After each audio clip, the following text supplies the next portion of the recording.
내란 우두머리 혐의로 재판에 넘겨진 윤석열. 대통령 측은 내란 범죄가 성립하지 않는다며 윤 대통령의 즉각 석방을 주장했다. 서울중앙지법 형사합의 25부는 이날 오전 10시 공판준비기일을 13여 분 만에 마친 뒤 곧바로 구속 취소 신문을 진행했다. 신문은 약 1시간가량 진행됐다.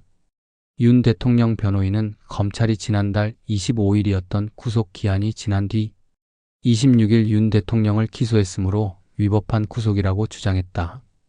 체포적부 심사와 구속 전 피의자 신문에 든 시간을 모두 시간, 분 단위로 계산해 구속기간에 산입하면 윤 대통령의 구속기한이 지난달 25일에 만료됐단 것이다. 윤 대통령 측은 구속기간 쟁점은 재판 과정에서 계속 제기될 거고 상급심에서 변호인 주장이 받아들여지면 수사기관의 불법 구금 문제가 법원의 불법 구금 문제로 확대될 수 있다며 문제의 불씨를 남긴 채 재판하기보다 일단 구속을 취소하고 불구속 재판을 진행하는 게 맞다고 말했다. 아울러 윤 대통령 측은 비상계엄 선포가 정당했고 내란죄가 성립하지 않는다며 증거인멸의 우려도 없다고 주장했다. 윤 대통령 측은 비상계엄은 거대 야당에 줄 탄핵, 입법 폭주, 무차별, 예산 삭감 등 행정이 마비돼 국가가 위기에 처하자 국민에게 이런 위기 상황을 호소하기 위해 선포한 것이라며 국회에서 계엄 해제가 가결되자 바로 군을 철수시키고 국무회의를 거쳐 계엄을 해제했다고 말했다.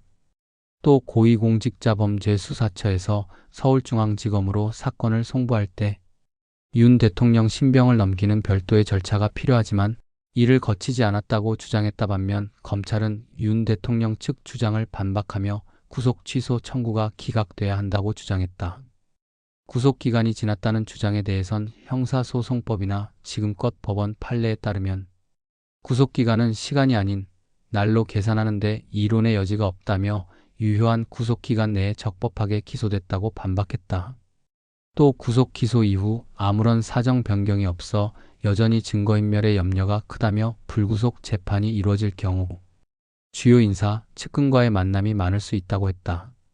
공수처와 검찰 사이 신병 인치 절차 누락 주장에는 공수처 검사도 검사라며 검사 간 신병 인치가 필요하지 않다는 실무례도 있다고 말했다.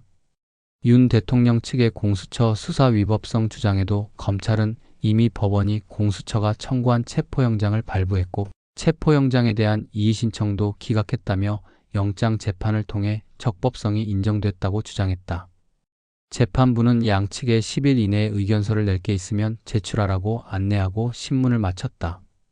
윤 대통령은 이날 구속 취소 신문에 직접 나왔지만 직접 의견을 말하지는 않았다.